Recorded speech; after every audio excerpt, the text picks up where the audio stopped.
कभी भी शंकर के मंदिर में जाओ, शिव जी का पूजन कर कर जब वापिस आओ तो शंकर भगवान के मंदिर में जो बाहर नंदी बैठता है उसके कानों में ओम नमः शिवाय बोलकर अपने मन की कामना उसके कानों में बोलकर आप आ जाइए, आपकी कामना 3 महीने में पूरी हो जाती है। नंदी के ईश्वर भगवान का स्मरण करिए। अगर 7 बेलपत्र आप शंकर को समर्पित करते हो तो 1 बेलपत्र नंदी भगवान पर भी अवश्य समर्पित करें। नंदीश्वर भगवान शिव को समर्पित, 1 बेलपत्र नंदी के ईश्वर की ओर चढ़े। और बहुत ध्यान दीजिए महाराज, अगर कोई काम अटक रहा है, नहीं हो रहा, बहुत प्रयास करा तो भगवान शंकर के मंदिर में 5 बेलपत्र चढ़ाइए। और शंकर भगवान की जो छोटी लड़की है अशोक सुंदरी, आपको बताया था ना अशोक सुंदरी का स्थान, भगवान शंकर की 6 लड़कियां हैं, उसमें से सबसे छोटी लड़की अशोक सुंदरी की जगह पर 1 बेलपत्र चढ़ाइए। फिर 1 बेलपत्र नंदी के ईश्वर पर चढ़ाइए।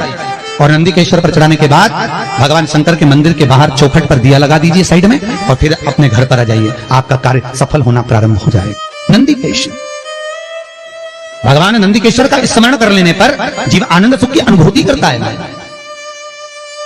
आनंद सुख को पाता। भगवान नंदी के ईश्वर का पूरी दुनिया में केवल एक केदारनाथ ही एक ऐसा है जहां पर ओम कुंड विराजमान है। कौन सा कुंड है वहां पर? ओम कुंड।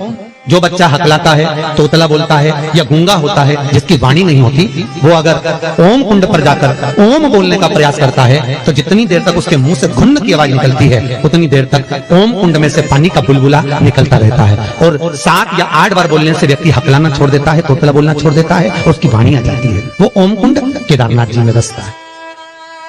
कहां बसता है? केदारेश्वर। जब सीता जी विवाह कर आई, कौशल्या जी ने कहा, जानकी, हे जानकी, हमारे यहाँ की रीति है, घर में बहू पहली बार आती है तो मीठा भोजन बनाती है। जाओ, या तो खीर बनाओ, या मीठी भात बनाओ, या मीठी चुली बनाओ, कुछ भी करो, हलवा बनाओ, सीरा बनाओ, पर मीठा बनाओ।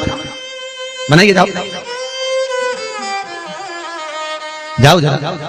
सीता मैया गई और माता जानकी ने खीर बनाई। क्या बनाई माता जानकी ने? जम के बोलो जरा। खीर। और सीता जी ने खीर बनाई, कौशल्या के कई सुमित्रा दशरथ जी सबको दे दी, सब खाने के लिए बैठे। अब जैसे ही खीर खाने के लिए बैठते तुरंत एक तेज हवा का संचार हुआ। बहुत तेज हवा चली, बहुत तेज।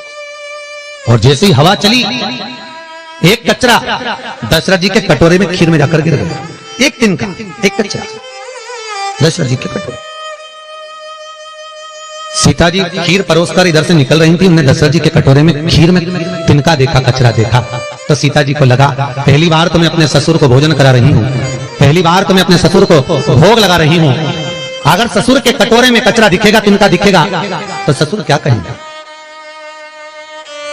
ये ससुर कहेंगे क्या कि मेरी बहू ने मुझे खाना दिया, भोजन दिया और उसमें भी कचरा दे दिया, और पहली बार तो मैं भोजन दे रही हूं, करूं क्या? सीता जी रसोई घर में गई और रसोई घर में जाकर माता जानकी ने, माता सीता रसोई घर में पहुंचते सीता जी झरोके में से, खिड़की में से जो कटोरे में तिनका पड़ा था खीर के अंदर, मां जानकी उस तिनके को निगाहों से देखने लगी।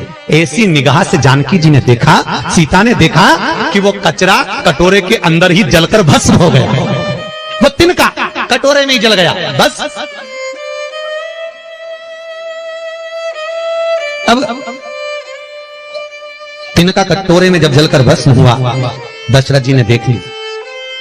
और दशरथ जी ने देखा, तुरंत दशरथ जी उठकर सीता के पास में गए।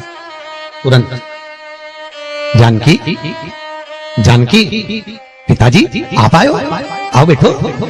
पिताजी रसोई घर में आए आप, मुझे बुलाते मैं आती दौड़कर, आप रसोई घर में क्यों आए पिताजी? कैसे आना हुआ? कैसे आए हो? बोलो। दशरथ जी ने कहा, बहू आज तुझसे कुछ मांगना है। पिताजी मुझसे? आज तो मैंने पहली बार आपको मीठा भोजन बनाकर खिलाया है, बहू को कुछ देना चाहिए, और आज ससुर मांगने के लिए आए? मेरे ससुर मांगने के लिए आए हैं, राजा दशरथ आज सीता से मांगने के लिए आए हैं, ये क्या? बहू आज मुझे तुझसे कुछ मांगना है, देगी? हाँ पिताजी, मांगो, क्या चाहिए? सीता, पहले राम की सौगंध खा कि तुझसे जो मांगूंगा तुझे देना पड़ेगा। सीता जी कहती हैं, प्रभु पिताजी मैं भले सौगंध न खाऊं पर जो मांगोगे दे दूंगी, बोलो क्या चाहिए? बोलो। ससुर जी आपको क्या चाहिए? पिताजी क्या चाहिए? दशरथ जी बोले वचन तो देना पड़ेगा, पहले वचन दे। वचन देती हूं पिताजी। ये सीता अपने ससुर दशरथ को आज वचन देती है, जो रसोई घर अन्नपूर्णा में जो आप मंगोगे मैं दूंगी। तो दशरथ जी ने कहा तूने वचन दिया है सीता, तो मुझे आज वचन के रूप में दे दे कि जैसे आज तूने कटोरे में पड़े हुए तिनके को देखा, ऐसा किसी दुश्मन को भी मत देखना। वचन दे। सीता जी कहती है मैं वचन देती हूं कि किसी दुश्मन को भी इस तिनके की तरह नहीं देखूंगी। और चरित्र उठाकर देखो, जब जब रावण आता था सीता एक तिनका उठाकर उस तिनके को देखती थी, रावण को नहीं। तिनके को इसलिए देखती थी कि सीता जी मन में सोचती थी वो तो ससुर को वचन दिया है कि तिनके को देखा, ऐसा किसी को मत देखना, इसलिए इसको देख लूं बहुत है। अगर घूर के देख रही बापड़ा तेरे को छोड़ने वाली नहीं, तिनके को देख, तेरे को तो मैं यूं ही निपटा दूं, एक मिनट नहीं लगे। जब जब रावण आता था सीता तिनके को देखती थी।